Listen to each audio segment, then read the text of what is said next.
talk about Ose Ifa real quick. We Hmm. know that there's staples and all of that. Um, Cola, bitter cola, gin, apple, omitutu. All right, staples. But when you're trying to find out those answers, do you stick strictly with the cola nut for your answer, or do you go a poele or stuff like that? How does that work for you?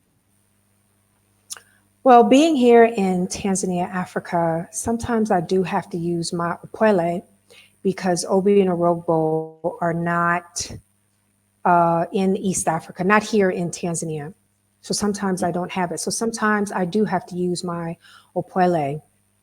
Mm-hmm. And however, with or without giving Obi and Orogbo, I think one of the missing pieces is that people don't know why they're giving the item that Mm-hmm. they're giving. They don't know if it's for long life. They don't know if it's for prosperity. They don't know if it's for better communication. They don't know if it's for mindfulness. They don't know why they're giving what they're giving. Mm-hmm. So I think even though Ose Ifa is a tool for us to be able to utilize in order for us to balance ourselves internally and know what's really happening in our Ori, I think at times we can use different tools whenever needed. But of course, the two biggest is the Orogbo and the Obi. Mm-hmm. Okay. Is O'Shea Ifa? This is a sidebar question. I'm just curious.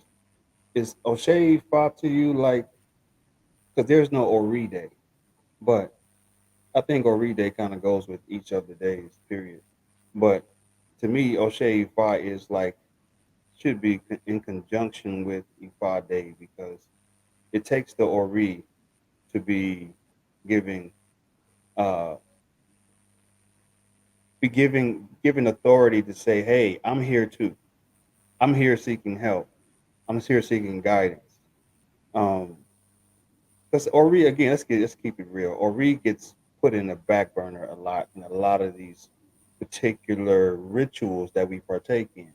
People tend to Hmm. forget. That's why I named it the power of O'Shea Five. But this podcast is Power of Ori podcast. But at the same time, the connectivity of the two is the thing we need to get to. It's not just the answers. It's not just um, a Jife or a Lafia and dancing. Like it's not just that.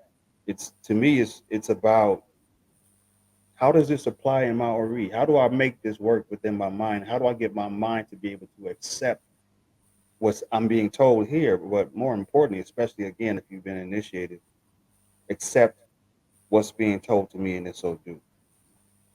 That makes sense? Yeah, yeah, I agree because in Oseifa, it makes us accountable for our behavior. It makes us accountable for our decisions from all the choices that we've been handed.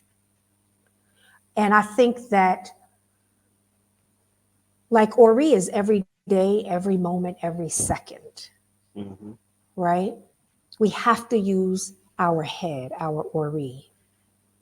However, with Osei Ifa, it brings our story that we tell ourselves to the forefront and helps us be accountable for what is.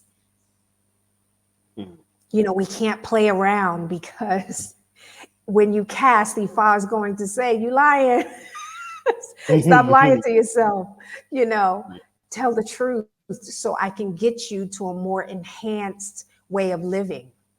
Mm-hmm. You know, it's very personal, Ose Ifa. And I think that sometimes people are more concerned about what to give as a offering than the changes they need to make in order to enhance their lives.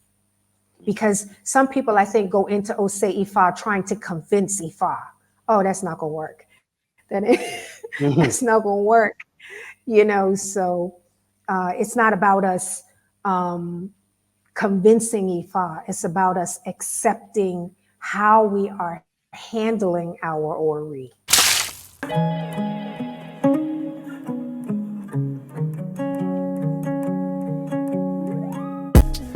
Greetings, everybody. I am Baba Makanjuola, or Baba Ola for short, of PowerOverRe.com. And I'm here today talking about our totally all new Ose Ifa Masters Course. It's an 8-day course. We've stressed it out and we've added a lot of stuff, power packed it with a lot of stuff in there. We think you're truly going to dig it and get a lot from it. We want to personally invite you to a presentation we're having about it this Sunday at 9 p.m. Eastern. So please, if you're available and you want to know more about what this is, join us. Who is this for? Anyone who's in Ifa, of course, or seeking to understand Ifa. This is for you. If you have been in Ifa for years now, you've been trained in Ose Ifa, you can still add more to your tool belt. This is for you too. If you're newly initiated, and you want to get more information of how to keep up with your Ose Ifas and how to keep up with feeding the deities of Ifa and Eshu, this is for you. If you're brand new and you've never had any training, you're just looking to get some understanding, this is still for you. We'll explain how this works this Sunday. All right? We have 2 different tracks we're going to be on, so there's no excuses. You can go in the evening, you can go on the weekend, you can go on a weekday. We have it wide open for you this time. So please, if you're interested, get registered now.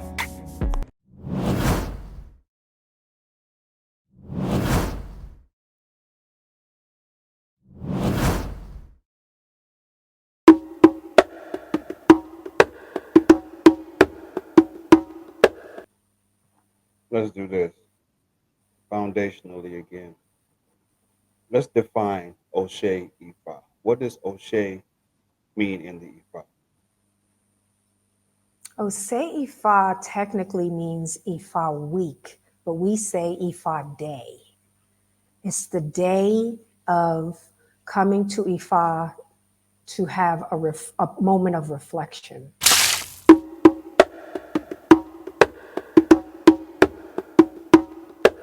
Now, for those who like to do it their way, there's a lot of those, right? They feel that they can do it their way just because they feel that way. My question is this, because I actually experienced it. I'll give you an example after I ask you this.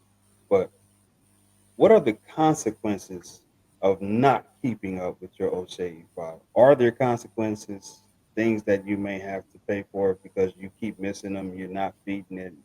What are those things? Do you feel like there are? If so, what are they? Oh yeah. Oh yeah, there's consequences.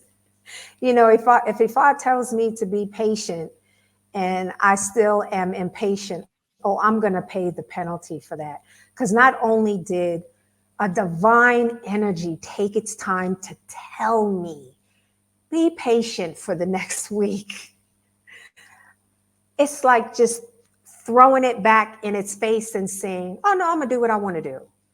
And when you're doing Ose Ifa, it's not just about what you want to do. It's about what your destiny is expecting of you. Mm-hmm. So, yeah, there's consequences 100% when we don't pay attention. I know I've done that quite a few times. Mm-hmm. Me too.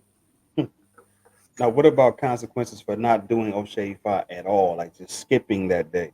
Like, do you think that there's consequences for not doing it at all? I think sometimes, but I think it depends on what is actually happening at that time. Is the person sick? Has the person fell into a depression? What is actually going on at that time? I think we're supposed to do Ose Ifa as much as possible because there's a blessing in that, a major blessing that is crafted specifically for you. However, I think that there are just going to be times in reality that it's not going to happen. Sometimes people are in school or have children or things and sometimes it's just not going to happen. And that's why there it's important not to just only do sometimes Ose Ifa just by yourself, that you do Ose Ifa with other people like your family as well, because maybe you can get some insight even that way, But yeah, I think there are some consequences, but I think it also depends on the situation. But if you can get to some cola nuts and some apple and everything, you should be Do getting your it. butt met, right? You need to get your butt up early in the morning and do it, and to just think about how small that time is that you're spending with Ifa to do Ose Ifa in comparison to how much Ifa protects you every moment of your life. Boomerang theory, you want love, then give love. Live your life, don't let them kill your buzz. Like pest inspectors, extract the nectar from wax situations and